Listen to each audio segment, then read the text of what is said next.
শুভ সন্ধ্যা বন্ধুরা, আরও একটা নতুন ব্লগ নিয়ে তোমাদের সামনে হাজির হলাম। মিতু দীপু ডেলি ব্লগে আপনাদের সবাইকে স্বাগত। সন্ধ্যাবেলায় একটু দুধ আর দুটো বিস্কুট খেয়ে নিয়েছিলাম, আর খেয়ে তারপর উঠে আমি রাতে রান্নার জন্য প্রিপারেশান নিচ্ছিলাম। তো তোমরা তো দেখে বুঝতেই পারছো কী হতে চলেছে আজকে আমার রেসিপি। তাও বলছি, আজকে আমি বানাতে চলেছি ইডলি। আর ইডলির আগে আমি যে সাম্বারটা বানাবো সেটারই তোড়জোড় চলছে। তো সাম্বারের মশলার জন্য একটু ছোলার ডাল প্রথমে ভেজে নিয়েছিলাম, আর এদিকে ডালটা সিদ্ধ করে নিয়েছিলাম, অরহর ডাল আর মুগ ডাল। আর তার মধ্যে এবার সবজিগুলো দিয়ে আবারও কয়েকটা সিটি দিয়ে নেব। আর এখানে আমি সাম্বারের মশলা তৈরি করছি।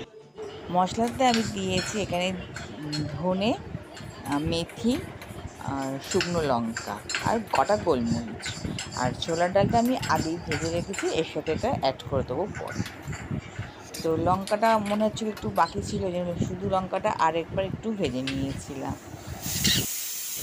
সবজিটা অ্যাড করার পর আর দুটো সিটি দিয়ে নিয়েছিলাম, তাহলেই মোটামুটি সবজিটা সিদ্ধ হয়ে যাবে। এবারে সাম্বারের মশলাটা মিক্সিতে ভালো করে গ্রাইন্ড করে নেব।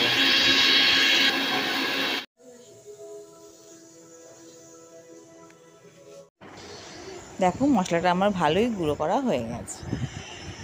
চলো এবার নেক্সট পয়েন্ট।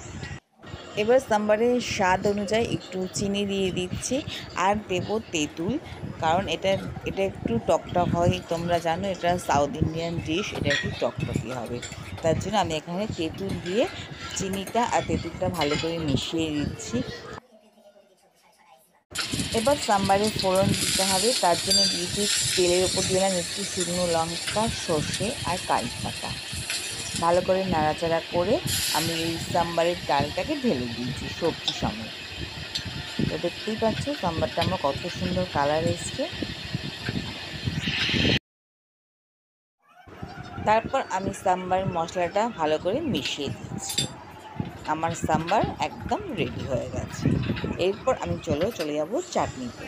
চাটনি করার জন্য মিক্সি জারে আমি নিলাম নারকেল কুড়ো, আর এর মধ্যে দেবো আমি ওই ছোলার ডাল যেটা ভেজে রেখেছিলাম সেইটা, আর দিয়ে দিচ্ছি একটু নুন আর একটু চিনি, কাঁচা লঙ্কা আর দেবো ভাজা বাদাম।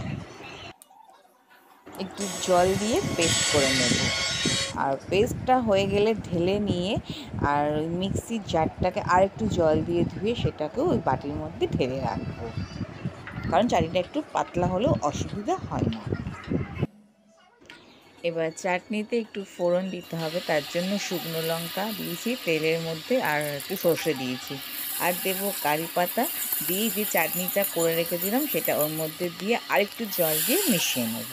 তাহলে আমার চাটনিও একদম রেডি ইডলি খাওয়ার জন্য। তো চলো এবার নেক্সট প্রসেস।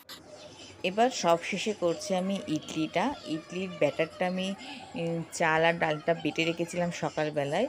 এবার সন্ধেবেলার দিকে আমি ওটাতে একটু নুন দিলাম আর একটু খাবার সোডা দিচ্ছি, দিয়ে ভালো করে ফেটিয়ে নিচ্ছি। এই ফ্যাটানোটা কিন্তু ভীষণ জরুরি, ভীষণ দরকার। যত ভালো ফেটবে তত ভালো ফুলবে।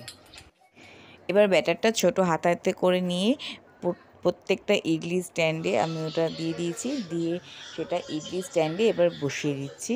আর ঢাকাটা দেব, দিয়ে 15 থেকে 20 মিনিট আমি অপেক্ষা করব, তাহলে আমার ইডলি একদম রেডি হয়ে যাবে। তো দেখো আমার ইডলি রেডি।